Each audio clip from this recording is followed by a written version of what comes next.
So the product I've been using lately for phosphate removal is Phosphate by Continuum. I find it's really effective, and I'll dose 5 mils per 50 litres into the water daily, and that will reduce the phosphate relatively quickly. It will remove lots of different types of phosphate, including the phosphate that builds in the rock, the calcium diphosphate. But you can dose it manually until your level's down. But what's really the best thing to do is that make sure that you're testing your phosphate regularly with any of the many test kits that are available, and then you regulate how much of the phosphate you're putting in according to what you see with your aquarium. And when you get sick of dosing manually, I just grab a dosing pump and that does the dosing for you. So what I'll basically do is I'll just test the phosphate, and if the phosphate is up, I will either increase the amount of dose I'm putting in per week of the phosphate, or I'll just go to my dosing pump and turn that up a little bit. Then after a week I'll test it again, then I'll correct what I'm doing a little bit until eventually I get it right.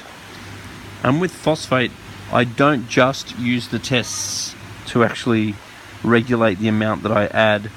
I actually use the algae, because I find that if I have my dosing set on a particular level, or if I'm putting a particular amount in, I find that if I see my algae decreasing, then I will slowly decrease the amount of the phosphate that I put in.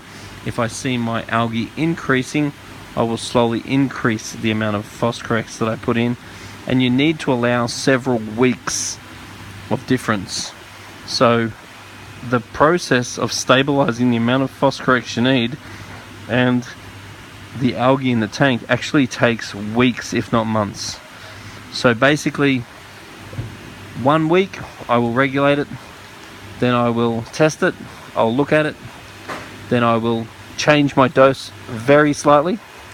Then the next week I will test it, I'll look at it, I'll change my dose very slightly, and I pretty much expect that about 1 month after I get my dosage right, then I see an improvement with my corals, my algae. So I don't want to put too much in.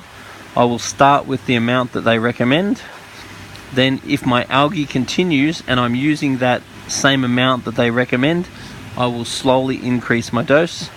If my algae reduces and I'm using the amount they recommend, then I will slowly decrease the amount until eventually I know how much of the phosphate I need to add in order to stabilize the algae in my tank. And I do tend to slowly reduce the amount that I'm adding, and I look at the algae. Then I slowly reduce the amount that I'm adding, and I look at the algae, until eventually I've got no algae. Then I'll reduce the amount again. Then once I get a tiny amount of algae, then I will increase the amount slightly, but I always try to stay slightly on the underside to make sure that the amount that I'm putting on is not extra. And when I'm using any of these sorts of products, I like to run polyfilter as well, because I don't want any sort of residuals, and putting polyfilter in is going to ensure that we don't have any residuals from these chemicals.